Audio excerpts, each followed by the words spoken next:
And we are back with another great episode of Liam Picks Fights. Today, I am joined by two returning friends of the show. It seems like these guys are back and forth with me every week talking about these fights, and thank goodness, we've been on an excellent run.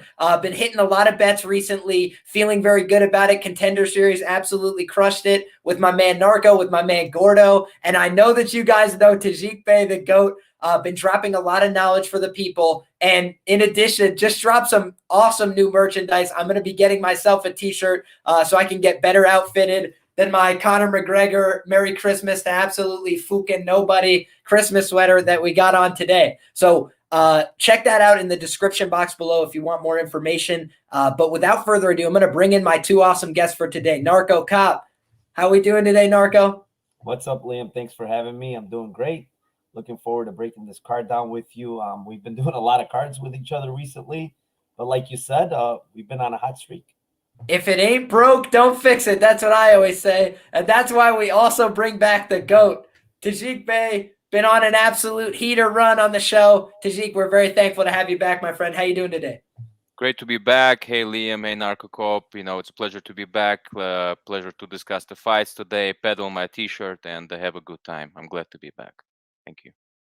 Absolutely. So we're not going to kick too much to you before we get started here. Last thing I'm going to mention is that the show is brought to you by PrizePicks. Was able to cash in on my PrizePicks entry on Contender Series. You guys can always see my bets and my picks for PrizePicks on my Twitter at Liam Picks Fights. And PrizePicks sponsors the show, so check out what they have on offer. It's all in the description box below. Use promo code Liam for a deposit match 100% up to $100. So without further ado, we will start at the bottom. An interesting fight, late notice addition to the card. We've got a bantamweight fight with Jonathan Martinez and Zviad Lavishvili, another Georgian warrior. And let's kick it to my man Tajik, see what he thinks about this fight first and foremost. Let's kick it to my man Narco Cop. See what he thinks about this fight first and foremost.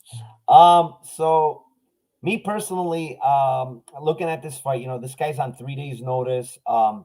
This dude took 4 years off from 2015 to 2019. I want to say I believe he had like surgeries going on, multiple surgeries and shit like that. So he was gone for a while. Now he's back. He's the LFA champion. What was funny about this guy is in August, the UFC signed him in August, and he was set to fight Jack Shore. And then he pulled out because of injury, and they took him off the roster. And then now they signed him back. So I guess the UFC sees something in him. He's a good grappler, a good wrestler, has a pretty good pace.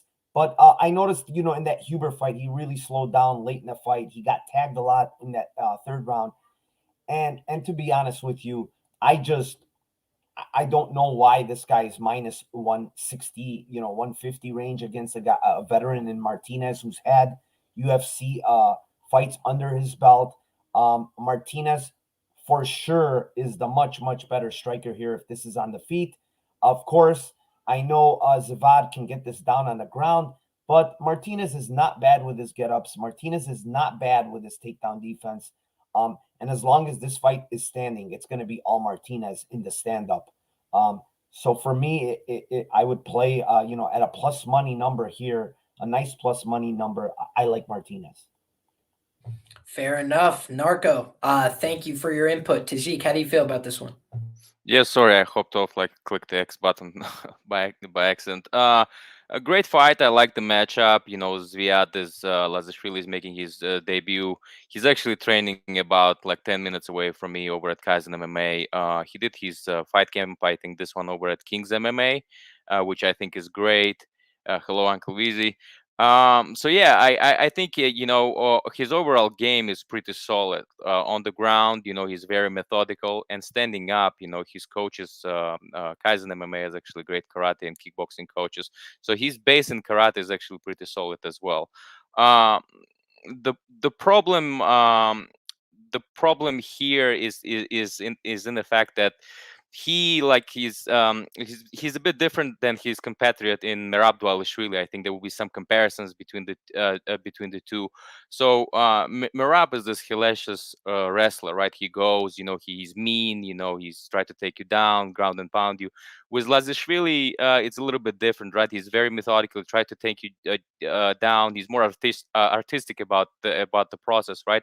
So in his last fight, I think the way he he pulled out that rear naked choke, it was a great showing of that, right? So at LFA level of competition, it stands out, but we're in the UFC now, and like Narco Copa said, Martinez is a very, very seasoned vet over at UFC. So it's a very tough matchup for him, because Martinez is also elusive, and his jiu-jitsu, the defensive ground game, is pretty solid as well. He gets taken down, he gets controlled, but he doesn't allow for submission. I think in my memory, if my memory serves me correctly, he has never been submitted in his career, at least in the UFC. So you're looking into a very, very closely contested matchup, right? And I know it's very easy to look at it from the perspective, hey, Zviad just won, LFA title, and Martinez got stopped, and so there's positive bias on one side and negative on the other side. But you have to be very, very careful here, because Zviad is taking this fight on a very short notice. He's making his octagon debut, and if stats tells us anything, this is a recipe for a loss.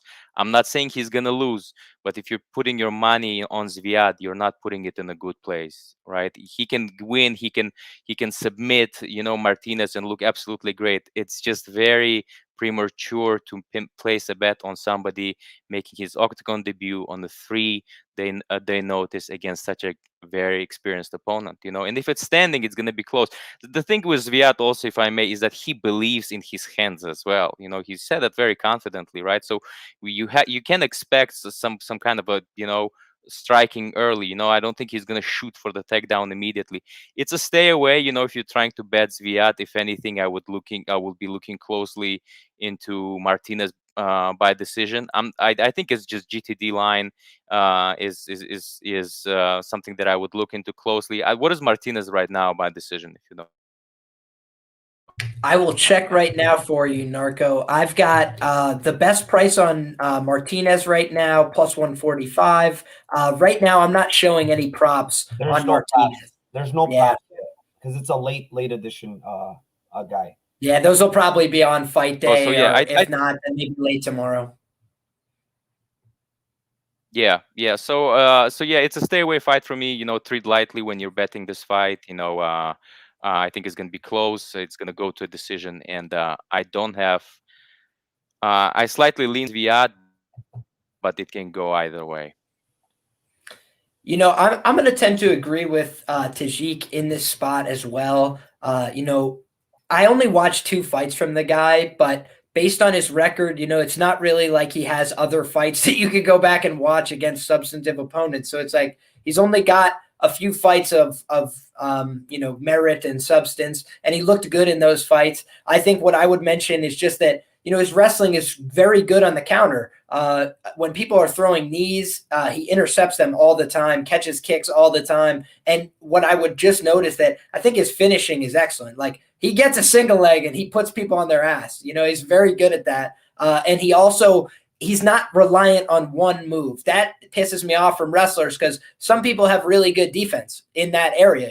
Maybe they just can defend a single, but I've seen him switch off to a double against the cage and lift somebody up and bomb them on their ass as well. I think Martinez has kind of beat a low level of competition in the UFC, and guys like my boy Davey Grant, gave him the hands. So I don't know, man. I think that Martinez, while a good fighter, I think that this is a really awkward style matchup for him. It's like all pressure. And I just think that because of some of the things that he throws, those, outside kicks, the knees up the middle, I actually think he's like prone to get taken down by this exact style fighter. So it just seems to me like a tough style matchup for Martinez. But with that being said, I only went back to my Martinez notes. I didn't revisit him on tape. Potentially something will stand out to me when I watch that. But, from reading my notes, Martinez doesn't like pressure and he doesn't like when people back him up and he can be taken down. That for me seems like a big problem against this kind of opponent. And Tajik is having some connection issues, folks. Going to try and get that sorted out on our end, but we'll continue, me and Narco, for the time being. And we've got Livinha Souza against Randa Markos here. I was talking about before stream that, this is something concerning to me, is that she doesn't move her head. And I'm talking about Livinha Souza, and I also just question, what's her game? When she's on the feet, she doesn't look comfortable and she looks like she's getting beat. But then when she engages the grappling against Brianna Van Buren, she gets out grappled, she gets out wrestled, she gets taken down, she gets out scrambled. I'm like, what exactly is your primary game here? And I mentioned as well, I was impressed by her arm bars, by her entries. I think that she's actually, a somewhat dangerous guard player and a very active guard player as soon as it hits the mat, which is like your best chance to get somebody at that point. And I think that Markos has shown some, intelligence errors, in my opinion, like fight IQ mistakes that I think could lead to her getting submitted in the matchup. So that was something that was interesting to me, because I also think that Markos is probably going to engage in a ton of wrestling and grappling in the spot and be winning minutes for the most part. My concern is just that she makes a mistake, has a lapse in fight IQ. She's 10-11 as a pro. She's had a lot of lapses. So it's like, I want to back Markos here as a money line side. But number one, the number's not juicy enough for me. I'd like to see her at a bit of a higher plus number to get involved. And number two, she's just burnt better so many times in the past when it looks like she has an angle and just can't make full use of it, makes a mistake. The Mackenzie Dern fight seemed like it was going all right and then follows her to the ground. It's just like throwing a fight away. So I'd like to see some improvements from Randa Markos. But at 36 years old, it's hard to expect them. I don't know. What do you make of this one? For me, I don't have a side here, but if I was to favor somebody, I'd probably play Markos. The one thing I will say with Markos, she is 10-11. She has a losing record, but let's go back and look at her losses, right? Really, really good fighters. Up and down. Yet, like Murata, for whatever she is, she's a really, really good wrestler. Like she would do the same thing she did to Markos to Souza in that fight and constantly take her down and have top time. So, her losses are good losses. We're talking about Ribas, Dern, Murata, Gedalia, Grasso, all these girls are girls that would beat Souza very easily, very comfortably, I believe. So the thing here is with Souza, like you said, she doesn't move her head. The other red flag for me with Souza is in the third round, she constantly slows down, like really, really bad in that third, gets hit on the feet a lot. Looks dead tired all the time in the third round. And Markos, on the other hand, she actually keeps a good pace in the third round. So, like for me here, in a very, very close fight, with grappling edge going to Markos here, and I think she's going to be the stronger fighter. Like you said, like Souza seemed to be, out wrestled, out grappled by Van Buren, who's not really a grappler wrestler. She was outstruck by her. And it's just concerning to me with Souza. So there's no way I would lay minus any number on her.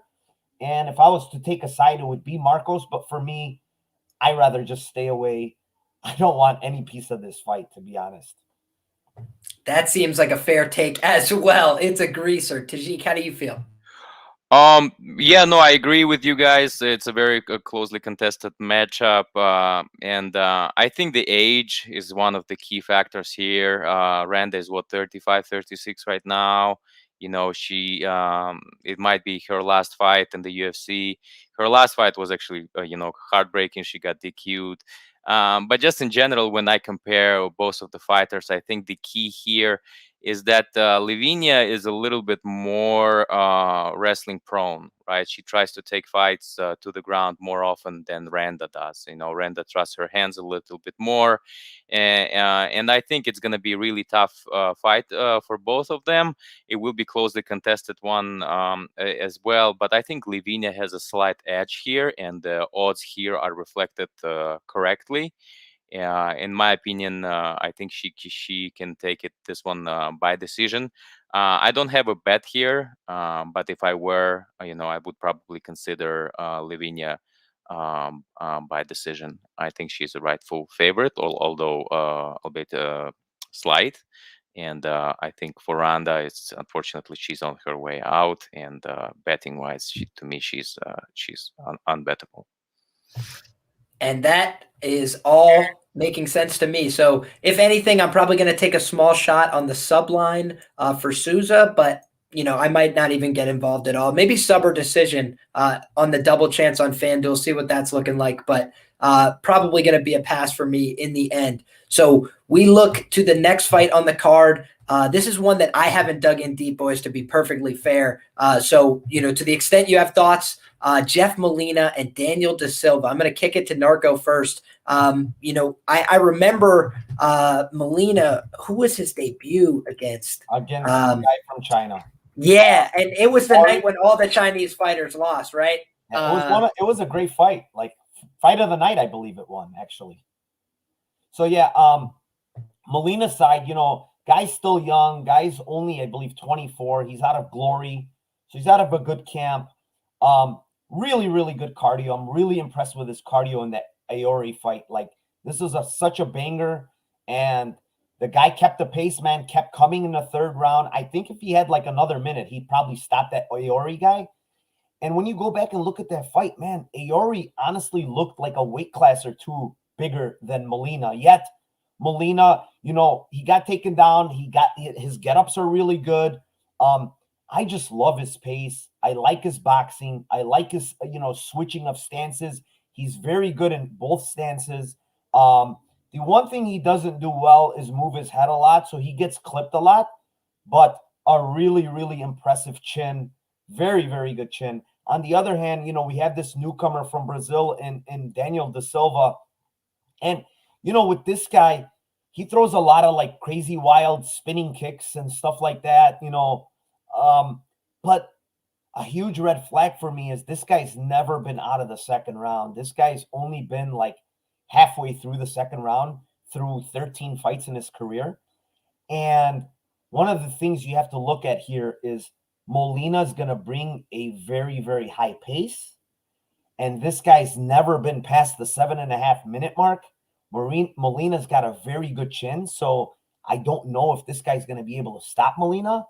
So, if you've never been there in the third round and now you're facing a guy that's going to bring an hellacious pace to you, I can only assume this guy is going to be very, very tired if this fight goes into that third round. And, I'm going to leave my place for the Lambeau place tomorrow, but all I'm going to say is, I like Molina in this spot against this newcomer. I just like Molina in general. I just wish he moved his head a little more. And also on the ground, he's competent. He's a purple belt. He knows what he's doing down there. So it's not like if this guy's to take him down, he's just going to submit Molina, because it's not going to be like that. So I just like Molina in this spot. I think he's a rightful favorite. I actually might play him straight up too, and I'll have some other plays on him.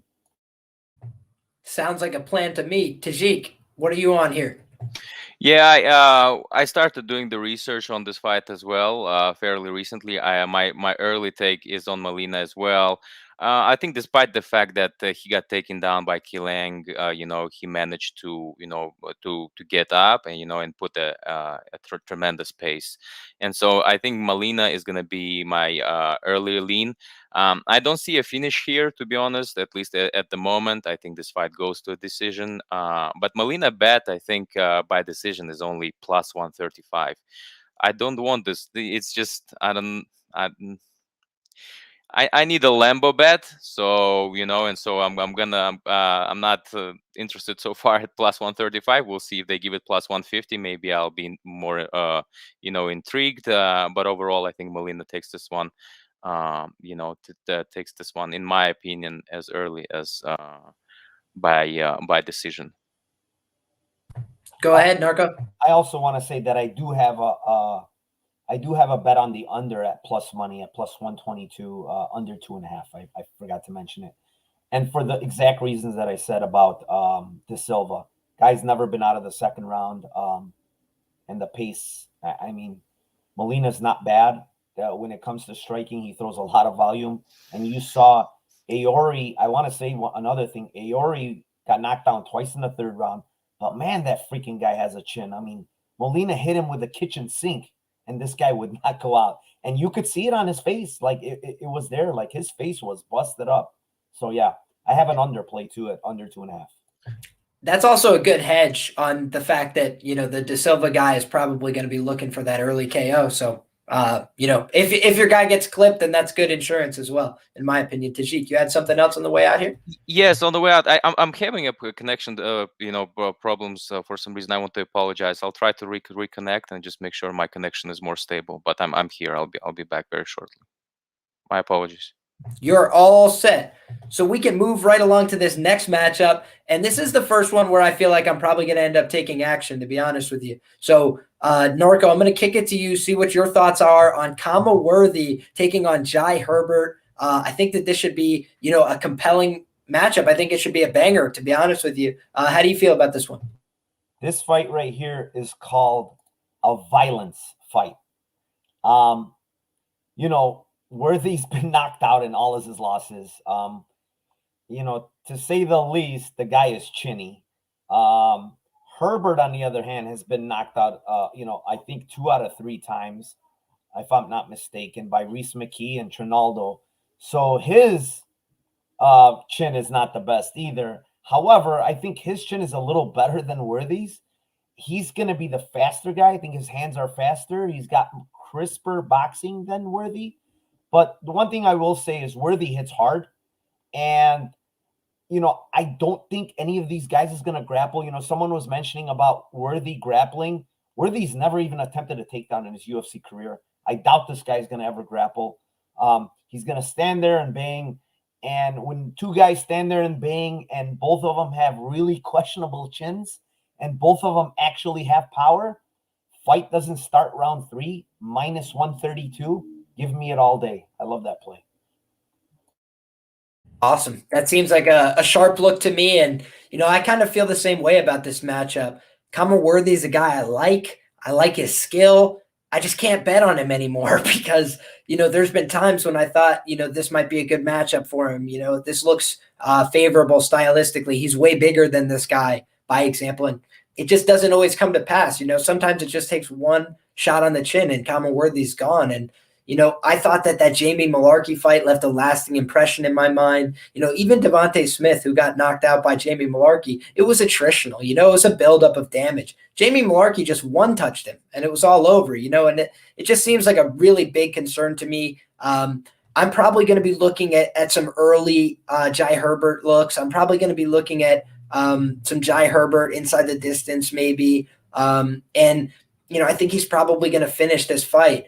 That being said, I'm going to look at what the fight ends by KO TKO is at, because I think that is a very live outcome on both sides. And, it's going to be a game of who touches who first in some sense, because Khama Worthy is a banger and he does hit hard. But I also think that Khama might come out here trying to wrestle because he's been touched a few times now in a row. And it's like, this is for your career. You got to get in there and not get knocked out. And I would not be surprised to see him try and press that advantage because, I do think that's where Herbert is probably more liable in the spot. So, if Khama comes in with a good game plan, maybe it gets greasier. That's why the money line isn't as appealing to me at the minus 180 tag.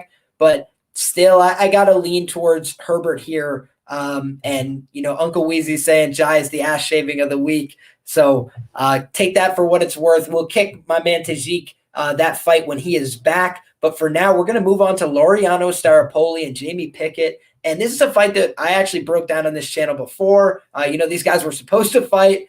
So we're going to kick it to Narco. How do you feel about this matchup? Do you like anything here? For me, this is like a total stay away fight, to be honest. I'm sorry, but this is what I call a shit fight.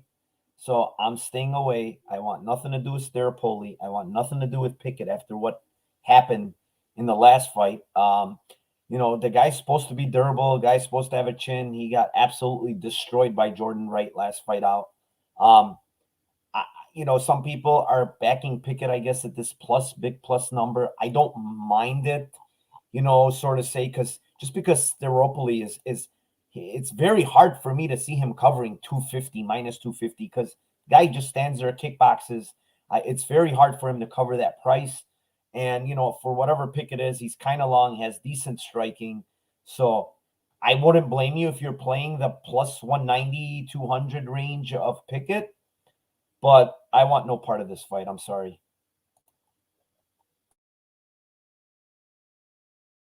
I think Liam is frozen. Tajik is gone. I just might have to take over the stream now. Oh, there he is. He's back. All right. You're on mute. You're on mute. I got you, Narco. I'm back. Sorry about that. I was realizing that I was on the non-extended network, which was probably contributing to Tajik's problem. So now we should be a little bit clearer. But Narco, I missed what you said to end that out. But ultimately, you're on the Herbert side. Oh, you're that far back, Herbert? No. I heard what you had said to start. No, yep. I thought we were talking about Staropoli and Pickett. Oh yes, we are. We are. Okay. Yep. Sorry, right, losing the Wi-Fi made me lose my brain. You understand? Well, yeah. Ultimately, I said that if you're getting a plus 200, I wouldn't blame you to take Pickett in a kickboxing match here and a striking matchup where Pickett might be able to get some takedowns here. So I wouldn't mind you taking that, but for me, it's a complete stay away. I don't want to mess with both of these guys. That makes sense to me. And, honestly, this is just a complete pass for me because while I see everything that you're saying about Pickett, he just doesn't throw. Like he has all these fights where he just doesn't land any strikes. And for me, there's nothing more frustrating than betting on somebody and they go out there and just do nothing. I want them to at least do something. If they're gonna lose, I want them to lose trying to win. And so I'm just going to pass this fight ultimately because I'm never backing Laureano Staropoli at minus 250, period. So we can move to the next fight on the card here, which is Tabatha Ricci and Maria Oliveira. This is a fight that I've heard a lot of takes about. It's a fight that I got to brush up on the tape on these two ladies. I remember taping Tabatha Ricci just a little bit because she did fight in the UFC before, but I also knew instantly I was going to pass because she was so much smaller than the opposition. And when you're outskilled and outsized, but especially outsized, it's just going to be tremendous problems. And I think we've seen now a few examples in women's MMA where that big size advantage can really just make a massive difference, even if there's skill parity. So, Narco, I'm going to kick this matchup over to you. How do you feel about this one? Another matchup where, I really don't want to take a side here. I don't want to back. I understand there's a lot of people backing Ricci here, saying she's going to get takedowns here and completely dominate with the grappling. I mean, I see some of the takedowns she gets, in this Arneson fight, Kelsey Arneson, who's like a soccer mom. She had numerous great positions on her, couldn't get the sub. Then, against Ormsby, she was getting hit a lot on the feet, and she ground and pounded her. But to me, like her wrestling is not great. Her BJJ, I know she's a black belt, but it's not really translating in MMA for me. And, I'll say something about Oliveira. She's very like weird, like noodly moving, like very weird movements in fights. She gave up against Marina Rodriguez in the Contender Series where she just waved the, flag, like didn't want no more. I don't blame her because she was honestly getting killed. And let's not even compare Marina Rodriguez to Ricci here because, when you talk about striking here, I think Oliveira is going to have an advantage in the striking realm. She's the longer fighter, the taller fighter. Ricci's really, really small. But, if she gets the fight to the ground, I see an advantage there for her.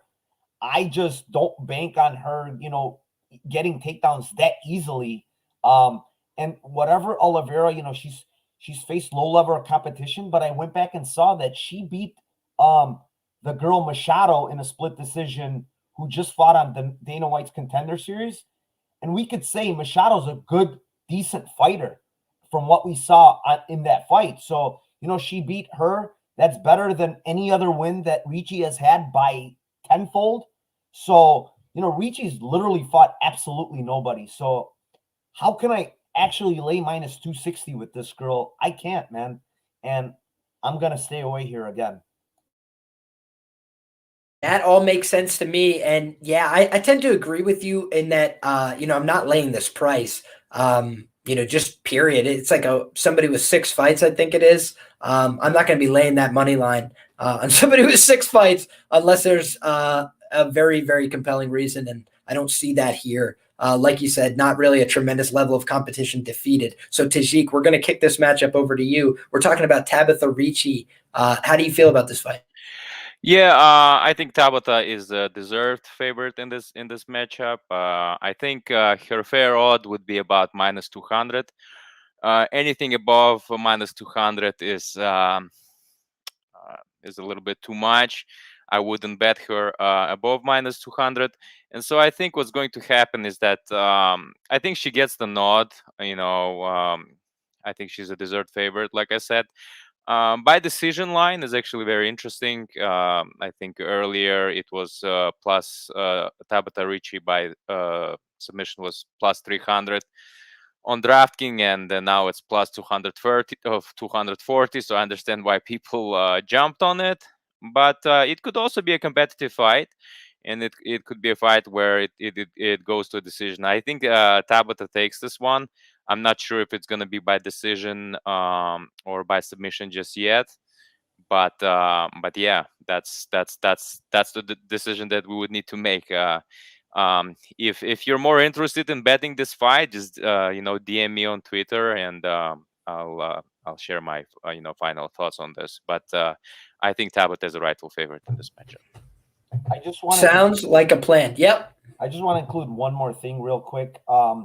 Oliveira's ground game is like unproven. We don't really know how good or bad she is. She gets taken down. I know that. But for whatever it's worth, and it's maybe not worth so much, but she's an IBJJF world champion. I think it was I want to say it was at the blue belt level or maybe purple belt, but she is a world champion in IBJJF. It's not a big deal because it's women's, blue belt, purple belt level. But I'm sure she's competent down there if she's winning a world championship. Absolutely. I would tend to agree with you completely. So without further ado, we will move to the next matchup on this card here. A very fun one on short notice.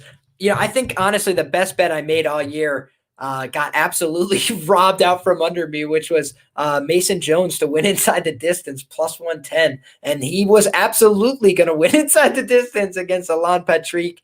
And unfortunately, the fight ends up getting canceled. They remake it. He's minus 600. Alan Patrick is gone running.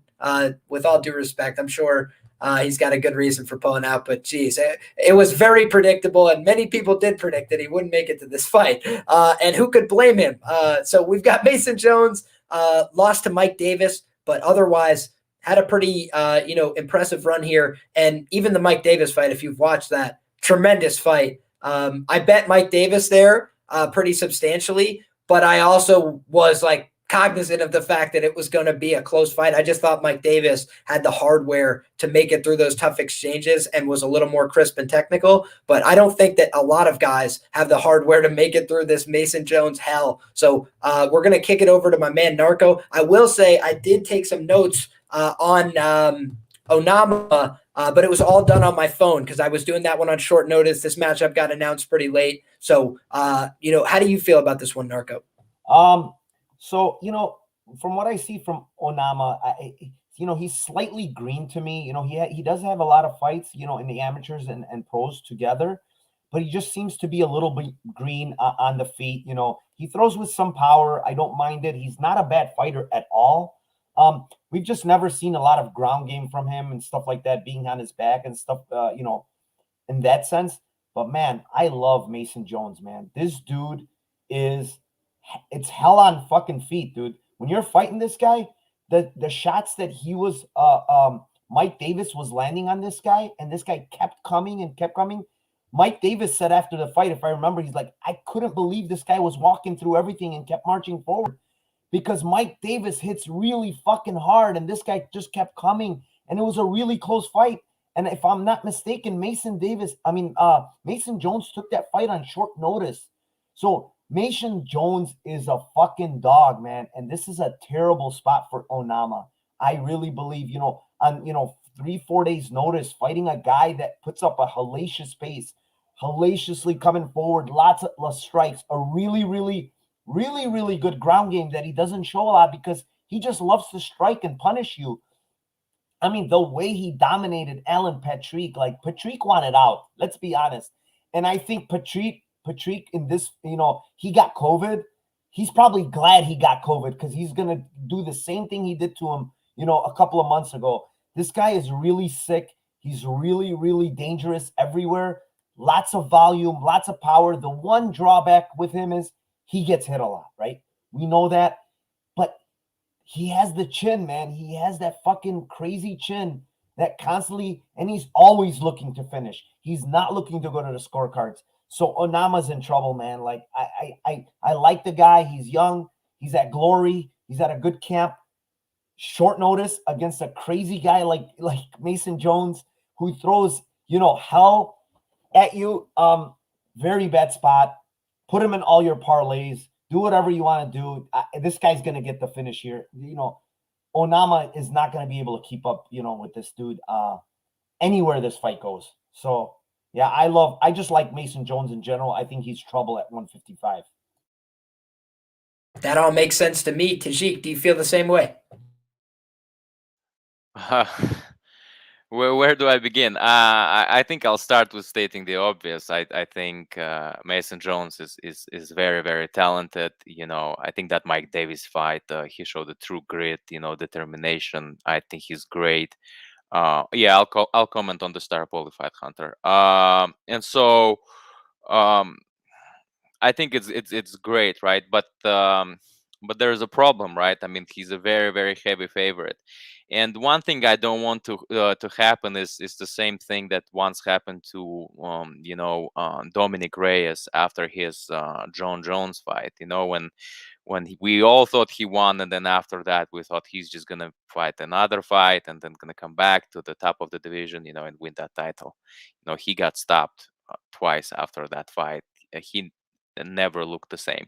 I think it's a little bit different situation, but the part of the argument is I'm trying to make is that there's a lot of sentiment right now on Mason Jones that he's so deserved. He should have won. He was, beating his opponent in his last matchup so decisively, and we feel for him, right? I feel for him, Narco Cop Liam, like we want him to win.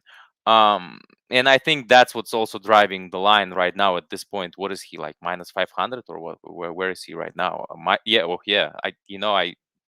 thought I said some ridiculous numbers and it turns out to be true. Minus 500, guys. I mean, come on. How do you bet him at minus 500? I think he's absolutely unbettable. If you want to throw him in parlays, that's fine. But then again, I don't want us to bet on the sentiment of his last fight where he so deserved. He's overall very, very talented. And with David Onama, I think we have to understand one thing also. He's undefeated. He has very little to lose in this fight, right? He's taking this fight on a short notice. He's a debutant, so it's a recipe for disaster, right? The writings are on the wall right there. He's going to lose. But it's a stay away. I wouldn't bet Mason at these odds. If anything, I'm going to be looking closely, actually, towards Onama. I think he has a slight chance here. I'm undecided about him, but so far I'm liking what I'm seeing from him, at least on the paper. There is a chance, I think, also. I don't know if he's going to stop him, right? If Mason is going to stop him. He puts a tremendous pace. So it's a stay away from me from the Mason, and I need to make a determination if it's going to be, a Lambo bet, for Onama by decision. But you're going to have to wait, I think, for the Lambo show in order to find out. But if you ask me, should you bet Mason this weekend? The short answer will be no. And then for Staropoli fight, Staropoli absolutely stay away. Please do not bet him. It's going to be also closely contested fight. Who is he fighting? Pickett, right? It's a decision going either way, and you can't just bet Staropoli at this point. I totally get where you're coming from. And to talk about this Mason Jones fight very briefly, I'll just say that, I liked Mike Davis against him. I liked Mason Jones big against Alan Patrick. But how am I going to back him here? At minus 600 or whatever it is, it's just like completely outrageous in my view, and granted, I think they're just borrowing the line from Alan Patrick, and they're like, well, now it's a UFC newcomer. Dalton made the point. This is a more interesting fight. Absolutely it is. Absolutely it is. Alan Patrick was beat before he got in there because he knew that he lost the last fight and he quit and found a way out. So he didn't want back in this fight. Whereas Onama has all the ignorance of an undefeated fighter. I think it's 10-0 on the amateurs or something. And granted, he's not beating the highest level of competition. All the better. That's why he has this, lengthy winning streak. It's why he's got a tremendous amount of confidence. So I think that, betting against this guy at minus 500 seems a fool's errand to me, even though I like Mason Jones a lot, even though I think I probably rate his long-term upside as much higher. But David Onama is a little bit of an unknown, and an unknown should push the line closer to 50-50, not further away from it. And so for me, I feel like David Onama, from what I have seen from him, he has some skills on the feet. He can crack. We know that we've got a guy on the other side who's willing to take punches, willing to eat shots. Just seems like a recipe for disaster at minus 600. And so while I ultimately am going to favor Mason Jones here and would think that he should be a minus 300, plus 385 is almost tempting on the Onama side. And granted, I've only watched like 3 or 4 of his fights, but I don't think he's a bad fighter. And I think that he had decent amount of skills in a few positions. He trains with a good camp, trains with good fighters. I think plus 385 is a little bit ridiculous. So we'll have to wait and see. He's minus 400. I don't know where are you guys seeing 600? He was minus 600, I believe it was. He's 400 on Bet Online, 435 on DraftKings. Minus 500 on FanDuel right now. Okay. Yeah, but I mean, if you're shopping him, you're shopping the lowest line. You don't want to hit the 500s or right. Yeah, no, we're talking. Although it's been bet down. Onama's been being bet. That's why the price has come down. Okay. Right.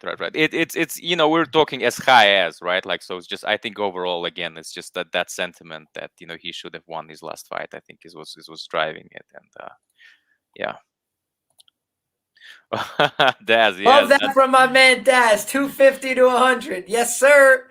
We love to hear that. So we can move right along, boys. We've got another really compelling matchup, in my opinion, up next. Jun-Young Park and Gregory Rodriguez. Surprised this isn't higher up on the card. For me, it's, again, like I said, one of the most compelling on this whole slate. So I'm going to kick it to my man Tajik first. How do you feel about this matchup?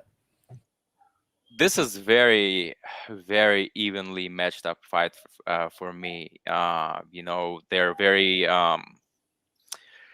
I think a lot will depend if who can take this fight to the ground, right? And I just don't get the feeling that either of them will be can be dominant on the ground.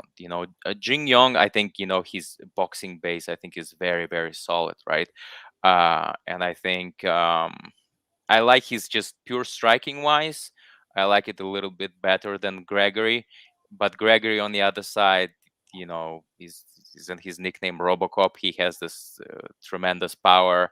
I think in terms of the metrics, if we're looking, it's very, very close. I mean, it's near identical. But it's hard at the same time to judge, Gregory on that one fight with Duško Todorović, to be honest with you, because Duško, we're gonna withhold comment about Duško. It's just it was tough to see him fight in the UFC. I don't know if he's still with the UFC, but when we're looking at through the lens of this Duško fight, he's just absolutely phenomenal. He took him down, outstruck him, won very, very confidently. But the fight prior to that was Jordan Williams. I mean, he got KO'd. So I don't know. I don't know about the chin of Gregory just yet. I think Jun-Young Park, in that sense, is a little bit more reliable. I think I like his boxing a little bit better. I like the fact that he likes to go to the ground and mixes up his game. I think it's going to be a standing affair. I slightly lean towards Jun-Young Park, and I think it's a very, very close matchup. It's a 50-50. My early lean would be on Jun-Young Park, but again, it's a 50-50 fight. If anything, I am considering right now is going to be Jun-Young Park by decision, and I'm not sure what the odds are right now. Park by decision, best available is plus 225. That's interesting. That's interesting. Yes, Rocco, the Todorovic is tough. Yeah. So we'll see. We'll see. My early lean will be Jin Young Park. I don't think he dominates him wrestling wise substantially because Robocop's, BJJ is actually pretty solid. But it's just his overall process. He's better, I think, than Robocop's, and I slightly leaning for Jin Young Park to win by decision. That all makes sense to me. Narco, how do you feel about this one? I agree with most of what Tajik said. Close fight here. Probably going to be a striking affair. I think the size is going to matter here. I think Gregory Rodriguez's size is going to give Park some problems, and not to mention, like, Gregory's boxing is really solid. He moves his head well, very, very powerful. Big right hands. His reach, he's got a longer reach here. Also, what's underrated is if Gregory wants to take this to the ground, I think he can. He's a stronger guy. Those blast double legs that he does, he's going to be able to get Park down if he wants it. And he's a BJJ black belt. I mean, the guy knows what he's doing down there. And the one thing I'm really impressed with Gregory Rodriguez is his new camp change, right? He's been at Sanford, I think, for the past 2-3 fights. You see him fighting better. You see him fighting smarter. He's really improved. Todorovic, I know he got knocked out against Jordan Williams, but Todorovic hits hard. Todorovic landed really big punches on Rodriguez. He seemed to take them really fine. I like Jin Young Park. I like his jab, really nice jab. But his jab was really nice against guys like, Tafan, who absolutely does not move his head and get jabbed to death. This is a different fight for him. Rodriguez, like I said, taller, bigger guy. It's not going to be easy for him here because Rodriguez is going to be coming with heat back too. So, it's going to be a close fight. I do believe it's going to be a close fight, but I do like Rodriguez's overall game a little better than Park's. And so for that reason, I have a bet on Gregory Rodriguez at -110. I hear where you're coming from as well, Narco. And I think ultimately, I'm going to ever so slightly favor Gregory Rodriguez in the matchup as well. And kind of for the same reasons that Narco mentioned, just his size is tremendous. And I don't think that Jin Young Park is the kind of guy to spark you in the first round. Now, that being said, Jordan Williams shouldn't be sparking you in the first round either. So that is definitely a red flag to me. But all things being equal, I think that in this matchup, Gregory Rodriguez is probably going to be the one with more dangerous grappling. I do think that the wrestling is probably going to go slightly towards Park. So I don't know if he's going to be able to get him down, but I do think that he's going to be able to present dangerous threats and scrambles that probably ward Park off from, aggressively pursuing takedowns the whole fight. But I think that the pace is really the concern on the Rodriguez side, which is why I haven't gotten to the window with it. I do think that because he's big and muscle bound and probably cuts an S ton of weight to make the class, I think it's very possible he completely gasses out if pressured hard. And Dusko is not really the guy who's going to show you that one way or the other. So, I think in a lot of ways, this is a much trickier matchup. I cashed on Jin Young Park his last time out as well. I think when he's fighting guys that can't grapple, he's going to have a tremendous amount of success because he also is competent on the feet and has pretty decent defense. But I think that this is a weird, tricky matchup. I think more powers on the Rodriguez side. I think some of the physical intangibles, and I do think ultimately his grappling base might save him here. So I think it's going to be a close fight that Gregory Rodriguez probably has a little more finishing upside in. So I'm going to favor him. But I think the minutes of this fight are going to be very competitive throughout. So Jin Young Park probably the minute winner if the fight goes long. But I think more finishing upside on the Rodriguez side, kind of 6 of one, half dozen of another. So take your pick on that matchup. There's a reason why it's a pick 'em fight. It may just play out like that. I think that these guys are both dogs and really wanted and are fighting for an opportunity to move up the card. So should be a good scrap, and I'm looking forward to it. If you want to talk about a fight that's terrible and that we all are probably not looking tremendously towards, we got Villanueva, with all due respect, taking on Negumereanu.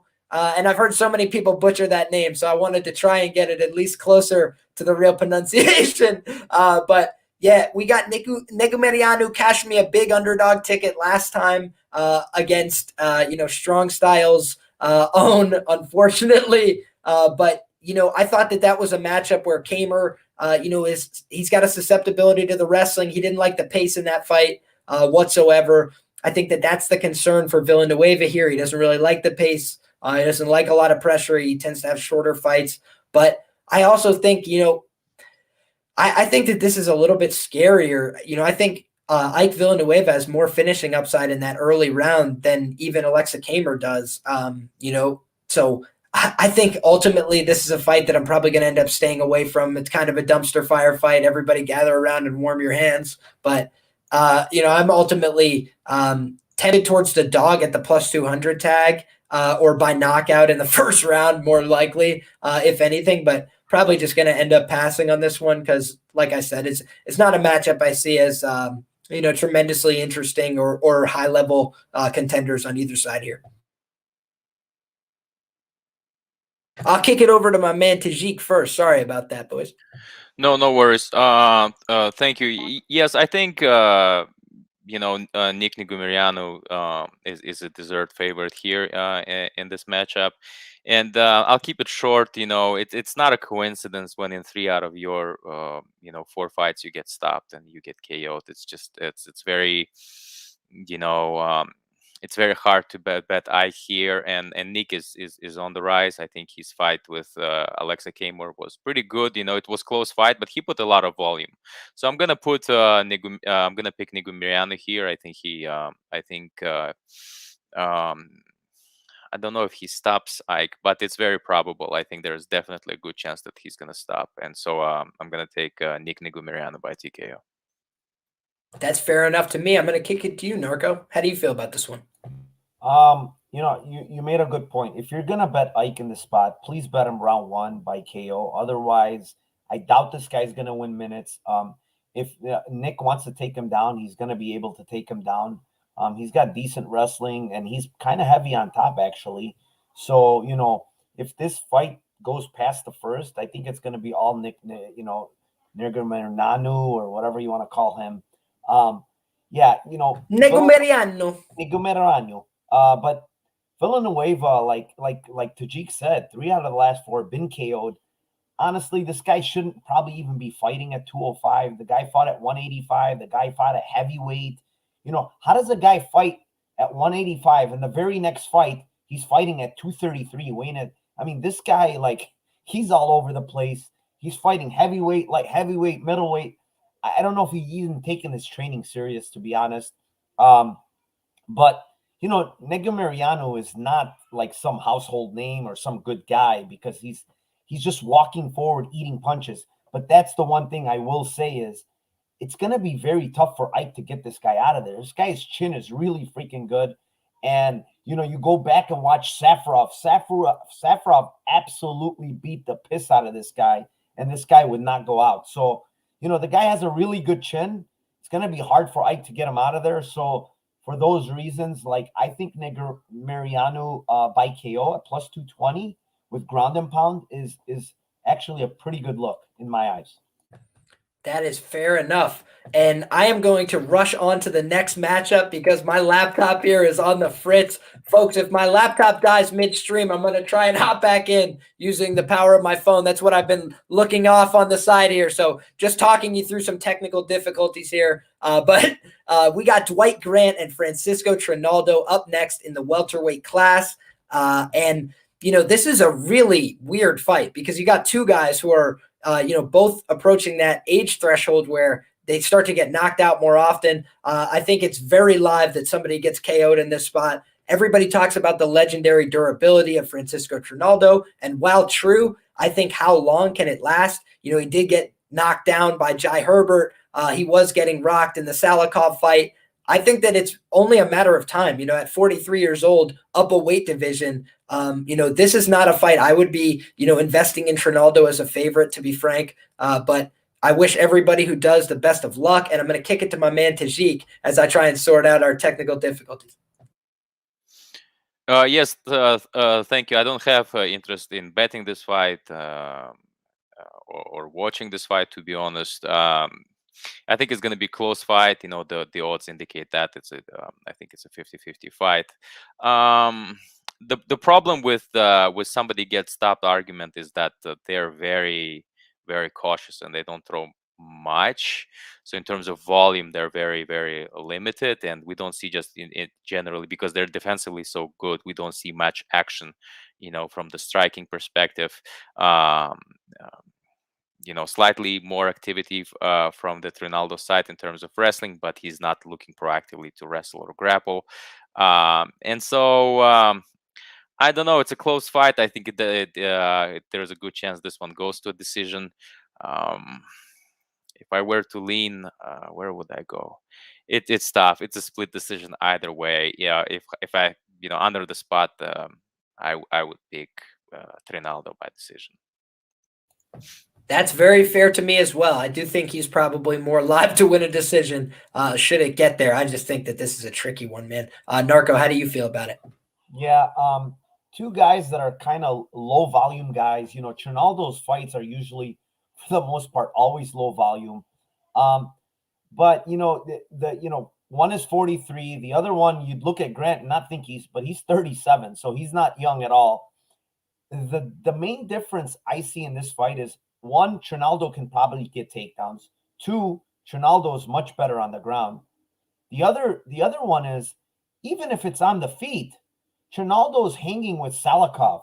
Trinaldo is hanging with Magdesi, guys that are much better strikers technically than Dwight Grant. Grant has power, yes, but they're much better technical strikers than he is. So when you look at the everything all together, the one thing I will give Grant is he's a little younger and he has more power. I mean, probably slightly, because Trinaldo does have power. So for me, if I'm to pick a side, you know, Trinaldo is the side for me. But again, the worries are there. He's been knocked down 2 out of his last 3 fights. You know, and back-to-back fights against Salikov, he got knocked down. Against Herbert, he got knocked down. And Dwight Grant hits hard. So those are there. But Trinaldo's leg kicks, Trinaldo's overall game is just much better than Grant's. His process is better than Grant's. So his fight IQ is better than Grant. So for those reasons and the reasons I discussed about the striking being close, I would have to favor Trinaldo in this spot.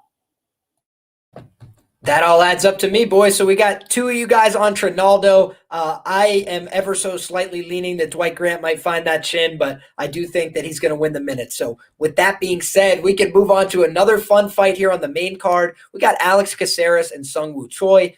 Probably my favorite matchup on the card. Should be a fun one. And Seungwoo Choi kind of been having a coming out party in this division. Seems like a rising contender. With that being said, I'm going to kick it to my man Tajik. How do you feel about this one? And is there anything interesting from a betting perspective? I think it's going to be like a very strategic type fight. I think it will be a striking affair again. I think Seungwoo Choi just generally at this point, you know, is on the rise. He is a better fighter, and he's ready, to climb up the ladder. I don't know. I don't have confidence he finishes Caceres, to be honest, and that's why I'm going to pick Seungwoo Choi to win by decision. I kind of feel a very similar way about this matchup. All right, I think take it away. Yeah, his internet went away. So for me, like, I can't possibly, knowing that this is most likely going to be a striking affair, and I know Caceres is long, and Caceres is very awkward. He has that karate style, so laying minus 300 with Choi, it's just not there for me. I know he has some pop, but I also think his power is kind of overrated. Like, Suman Mkhitaryan is not a guy you shouldn't be knocking out. He couldn't knock that guy out. So, Arosa, he knocked out Arosa, but come on, Arosa's been knocked out by a lot of people now already. So, Caceres is this guy's like a 30-fight veteran in the UFC. Not 30, but he has a lot of fights in the UFC. I want to say he has in the 20s. So this guy's faced everybody and anybody. So, it's not like Choi's going to give him something that he hasn't seen. So for those reasons, like, I don't have a bet currently. I might actually, if this line continues to get wider, I will probably take a stab on Caceres.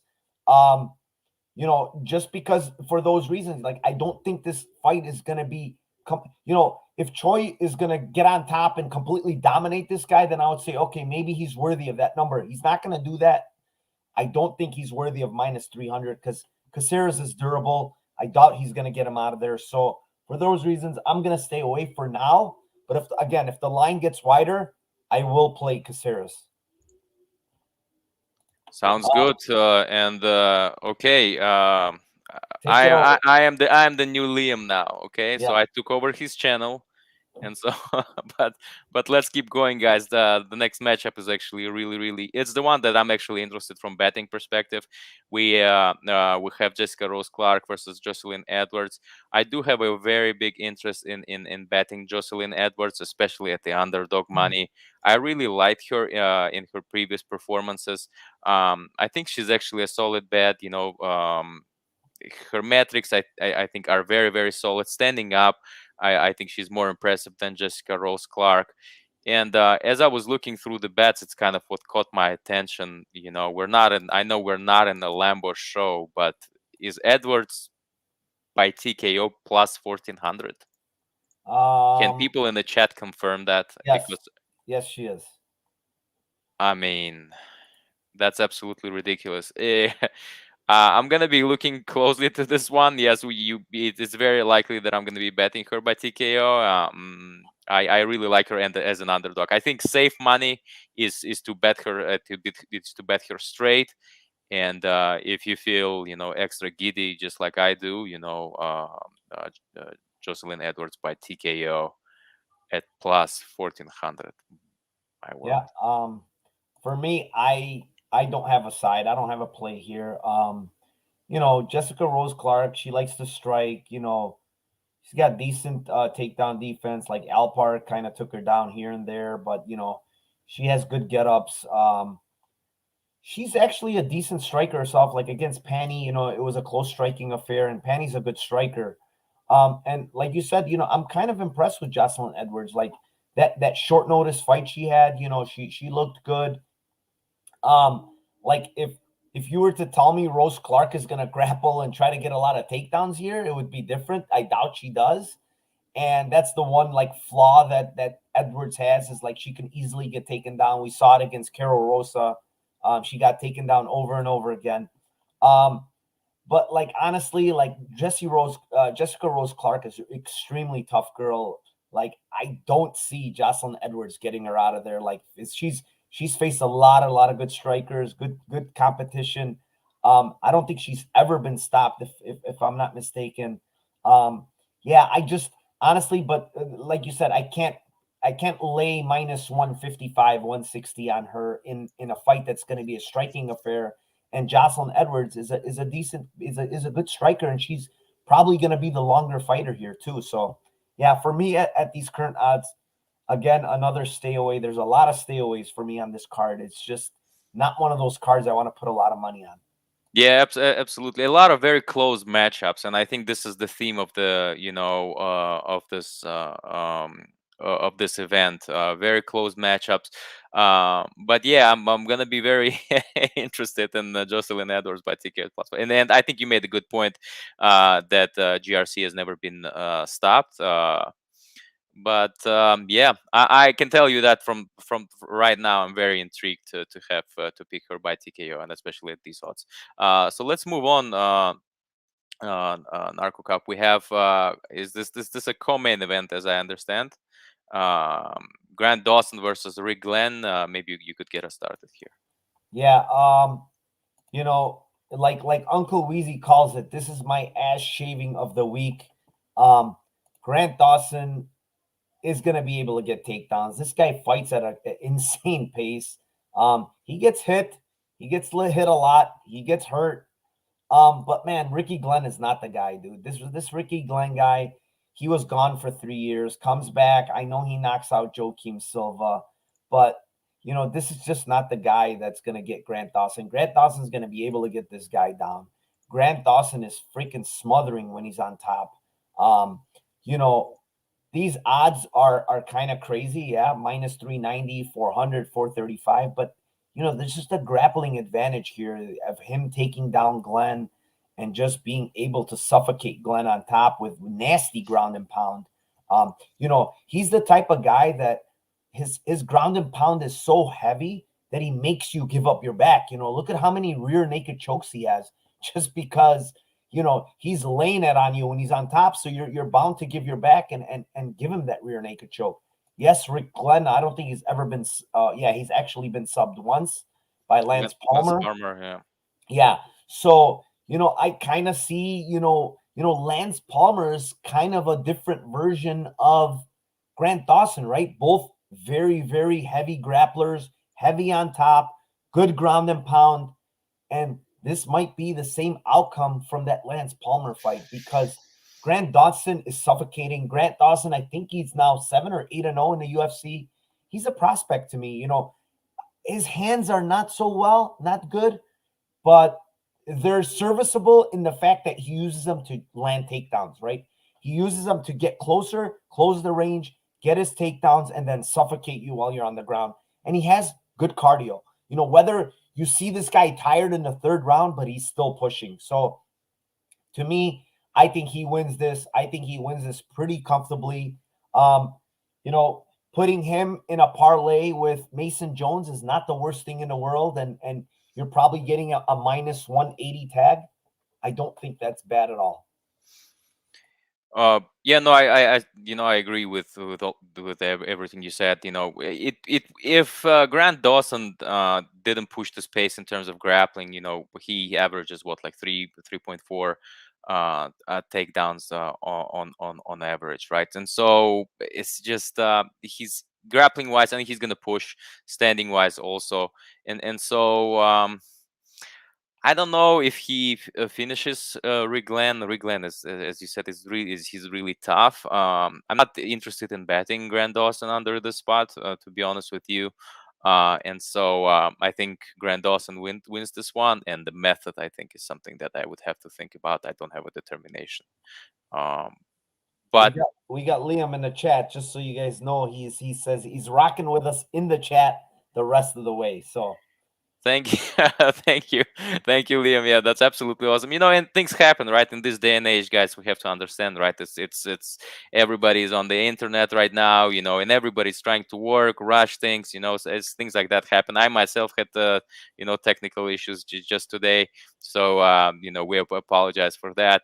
Thank you for sticking with us, despite our technical difficulties. If you have any questions, right, after this broadcast to Liam, myself, Narcocop, you know where to find us. Like, we're on Twitter, you can ping us, DM us, tag us, whatever, and we'll be there to answer any of your follow-up questions. And so we're gonna move to the main event. And Narcocop, let's get started with you. What is your take on Vettori versus Costa fight? So for me, this whole weight thing right now threw a big wrench in this fight, in my opinion. Like, giving Costa, the 195 weight where, this guy already comes in massive, and now you're giving him 195, and he's probably going to come somewhere inside the ring at probably 215, 210. I mean, this guy's really big at 185. Now you're giving him at 195. Vettori, on the other hand, is not going to be a big 85. He's not a big 85er. And, going up at 195, I think is kind of a disadvantage for him, doing this. I can understand the reasons why he did it. He trained hard, he did all this camp. He wants to get paid. If he says no, he's probably not going to get paid, right? So I think they worked out a deal where he's getting, I think, 20% of Costa's purse. So he said, yes, I'll take that deal. And, speaking of the fight, like at 85, that weight cut for Costa's hard. So I know he gets tired. I know he gets drained. And, he has good takedown defense. We saw it against Romero. He has decent takedown defense. And I think it's at like an 80% clip. And, Vettori here, if he's going to have success, it's going to be taking this guy down, negating, his power on the feet, using some leg kicks on this guy. But that's the thing. When I went back and look at the stats, this guy's very vulnerable to get hit with leg kicks. But Vettori just doesn't throw a lot of leg kicks. That's just not his game. So for me here at these odds, Vettori's pushing 200. I guess now he's got bet down a little now to 180. I still can't get a side here. What I will say is, looking Vettori for a late round, round 4, round 5 stoppage is not the worst look, just because he's been 5 rounds in his last 2 fights. We know he has decent cardio. Now, not even him cutting a lot of weight at 195, he's probably going to have even better cardio now. So, the issue I have is the size advantage now, right? It's going to be 20, 30 pound difference. And those takedowns are not going to come easier now because Costa's going to be a weight bully. So, I'm technically right now staying away from this fight. I might have a play closer to this fight, when this fight comes along. But right now, I'm staying away again. Yes. So I think it's a concern, the Costa's weight, and the fact that he's not feeling remorse, for missing weight is a little bit disturbing. But he has to play his character, or maybe this is he's too embarrassed, to admit that there's a lot going on. I think the interesting thing that happened, when you look in both fighters, is that they both went, through fighting easy, right? So when they fought Israel Adesanya, I think the interesting narrative here, I think one of my one of the somebody reached out to me on Twitter and actually said that great point is that he said that I think the easy fight broke Costa. And then now, as I was thinking kind of about it, I think it actually broke Costa, and I think it made a little bit Vettori stronger. So when they were looking at both of the fighter, it broke one, and you see this determination of Vettori. He has this confidence. It's still there. It's not gone anywhere. Yeah, he's dedicated. To making weight. He's still in his character, and so I think. But there's a concern. Weight is definitely a concern, and Costa has that KO power, and he's definitely live to finish Vettori early. At the same time, if that doesn't happen, and we haven't seen that happening to Vettori, he can definitely push the pace, and he can take this fight interestingly anywhere, right? He can try to stay on the feet, and he's not comfortable enough. He's gonna take Costa down. My official prediction for that would be Vettori by TKO. I'm kind of debating the round, to be honest with you. I thought it would be earlier, later towards 4th round and 5th, but I think Costa might guess out even earlier than that. If he doesn't KO Vettori. So I'm leaning towards 2nd or 3rd round Vettori by TKO.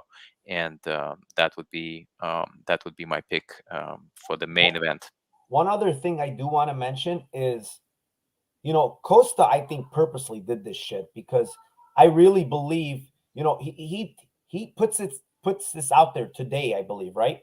So he waited up until Thursday to tell him, hey, I can't make 185, when he probably knew this, days ago, that he couldn't make this fucking weight. But he did this so that he can make Vettori, continue to try to cut to 85.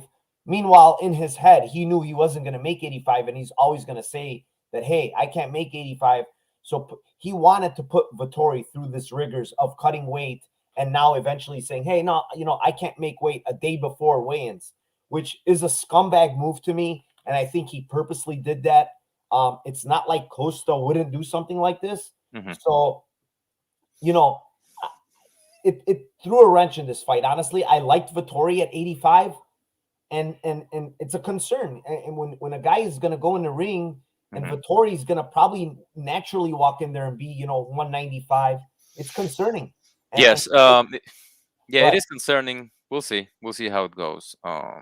We'll see how it goes. And Vettori is not a small guy for 185, and he has a lot of confidence. So we'll see how this one goes. So I'm assuming you're kind of like a little bit kind of undecided. It's kind of on the fence for this one just yet. Yeah, I'm not taking a side right now, or any type of prop for now. Okay. Thank you. And we're gonna wrap. Let us know in the comment section, guys, what do you feel about this fight? Who are you picking in this fight? And yeah, it would be interesting to see your opinions. And then we're gonna be closing things out unless you guys have any questions. Again, if you do, you can find us on Twitter. Otherwise, Narco, please tell Yeah. our 100 million viewers where they can find you. Yeah, you can find me on Narco Cop on Twitter.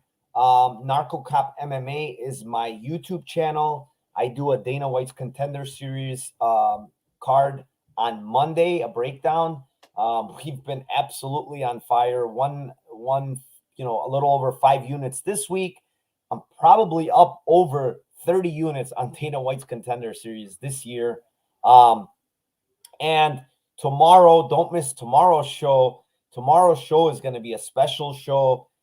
It's Lambo Plays episode number 3. We've absolutely been killing that one too. 2 weeks in a row, hitting plus 1,000 plays. I mean, it's been incredible. Tomorrow, I will have 3 awesome guests. The GOAT sitting here is going to be there, Tajik. I'm going to have Clint from Die Hard MMA. And I'm going to have James from Lucrative MMA. Very, very solid cappers. It's going to be one hell of a show. It's going to be tomorrow, 9 p.m. Central Standard Time. Please join us. We're going to have a ball. We're going to have drinks. Tajik, make sure you have your drink tomorrow because, Lambo Plays is not easy. Finding those plus 1,000s and 1,400s, you need a drink in you to find those. I think I found it in Jocelyn Edwards at plus 1,400. It's absolutely astronomical. And I'm gonna close this out by saying, guys, thank you again for the support, for joining, today's pod. Thank you to Liam for putting it together. Apologies again for for the technical difficulties. We'll be back. If you need to find us on Twitter. I'm available on Twitter at Tajik Bey, and I also want to render my words of gratitude to people in the chat who support the campaign that I launched for the T-shirt, that I'm selling. You can find those in the description. I'm a big supporter of MMA community, and I want to thank you guys for being there with me and supporting. And you get something in return. When you buy my T-shirt, I'm gonna share all of my picks for the remaining cards and for the remaining of 2021 cards with you. Absolutely for free from a betting and from DFS perspective. So not only you're gonna get a chance to look cool, but you get the access to all of my GOAT picks from betting wise and DFS wise. So the link is in the description to this broadcast. Thank you guys again, and have a great evening. And please like and subscribe the video for Liam. Take care.